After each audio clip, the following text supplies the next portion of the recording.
Hello everyone, I'm Suciu, and I'm glad of having this opportunity to talk about a paper written together with Simona Motogna and Artur Molnar, both of them being my colleagues at the Faculty of Mathematics and Computer Science of Babeș University from Cluj-Napoca, Romania. In this paper, called Exploring Student Challenges in an Online Project-Based Course, we described an exploratory study resulting from the teaching experience at our faculty in implementing a project-based course in 2 consecutive academic years. These are the main topics I will cover during the presentation. First of all, I will detail more the goal of the paper and I will explain the context of our study based on our previous work in this context. Next, I will talk about how we designed our study, the data we collected and the analysis performed on this data. And at the end, the results of our study are discussed together with the most important threats to validity. There is a general demand from the industry that students should possess professional skills when graduating from universities, and in consequence there exists a constant demand on university curricula to try to accommodate such skills in the learning objectives of their courses. Therefore, project-based coursework during which students have the opportunity to acquire such professional skills are becoming a must in undergraduate curricula. The main goal of the study was to compare the challenges our students were facing by participating in a project-based course in 2 consecutive academic years, 2019-2020 and 2020-2021, and to analyze the solutions they found to tackle these challenges. The comparison was done by considering the organizational and the structural changes that happened due to our attempt to increase the quality of the course, as well as to implement the pandemic-related restrictions. Our study relies on the team project course that was offered to third-year students in computer science within the Faculty of Mathematics and Computer Science of our university. During 14 weeks, students worked together in teams coordinated by software industry mentors, developing a software application of their choice. As aforementioned, the data used in our study corresponds to 2 consecutive academic years. During the first academic year, 2019-2020, 492 students formed 47 teams and they were guided by 15 mentors. Next year we had just 317 students assigned to the course and they formed 35 teams guided by 12 mentors. There were 3 important differences between the 2 iterations of the course. First of all, in the first iteration, the course was mandatory for all third-year students. Next year, the course was transformed into an elective one, giving students the option to choose between team project course and a research team to study individually. On the other hand, second course iteration was affected by the pandemic-related restrictions, which meant that all team meetings, mentoring sessions, and workshops took place online. Last but not least, during the second course iteration, we used the Code of Talent microlearning platform, which allowed student teams to share their project description, demo videos, as well as project documentation and retrospective results. So, the focus of our study was on the challenges our students were facing in team project course, and we considered 2 research questions. The first one was about the impact of the organizational and structural changes introduced between the 2 iterations of the course. At the same time, we explored the way students engaged in the project by searching to overcome the challenges. Both iterations of the team project course involved a data collection process.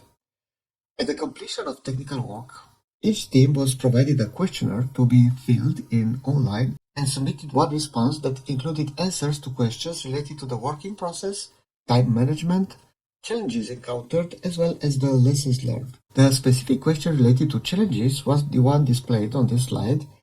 Students were encouraged to provide detailed descriptions in free text.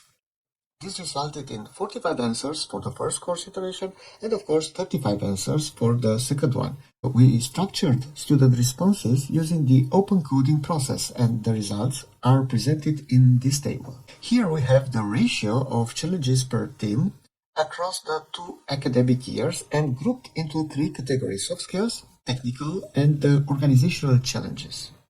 We observed that there were slightly more challenges declared for the second iteration of the course for each of the categories. From our observation, their increased number may be explained by more engagement, an effect of making the course elective, as well as the pandemic and its related restrictions, which require students to reflect more on their tasks and manage their time and actions better.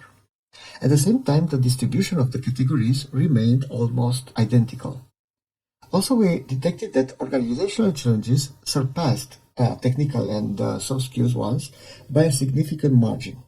Given the importance of organizational challenges, we also investigated the items grouped under this category in detail. The results from the 2 academic years are depicted in these 2 pie charts. Time management and task management were the most common problems in the 2019-2020 edition of the course, while in 2020-2021 they were team organization and synchronization. These were followed closely by project organization issues. The conclusion for the first research question is that the lack of engagement, which was the main challenge during the first course iteration, was significantly improved by the 2 curricular adjustments, making the course elective and the usage of a platform supporting online collaboration and gamification. We can say that student engagement was not affected by moving the course from on-site to online. In face of these diverse challenges, students felt responsible to find solutions and decided to improve their work in different ways.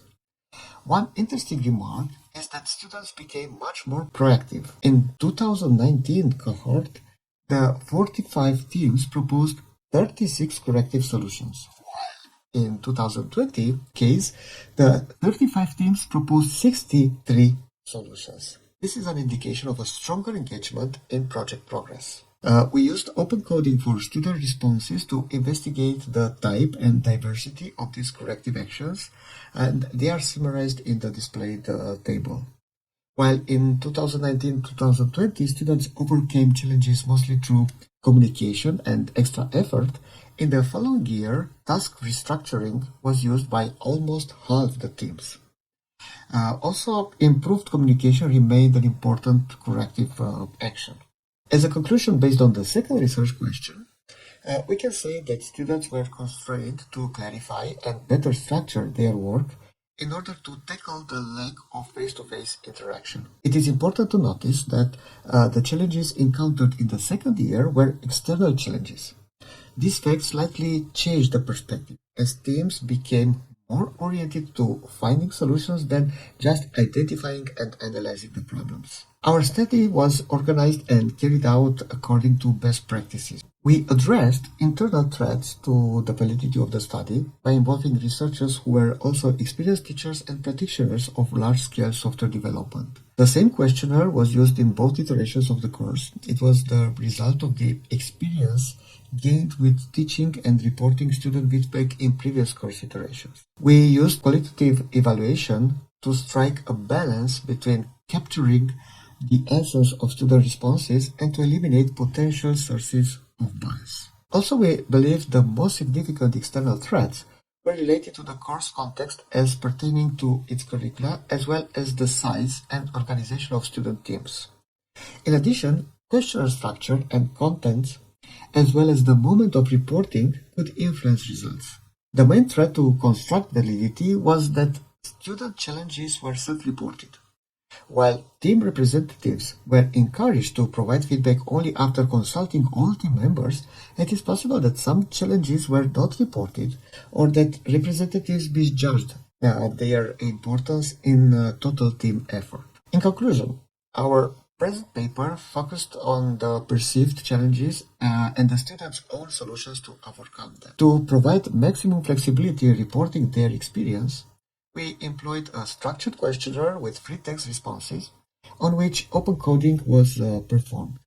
Our analysis revealed that strategies such as making the course elective and opening it to several specializations resulted in both higher engagement as well as additional synchronization issues due to different student schedules. In addition, we observed that the switch to online activities resulted in communication issues. In the face of these changes, we discovered that students raised their level of engagement, as well being more proactive in coming up with solutions. And this concludes our presentation. Thank you so much for your interest in our work.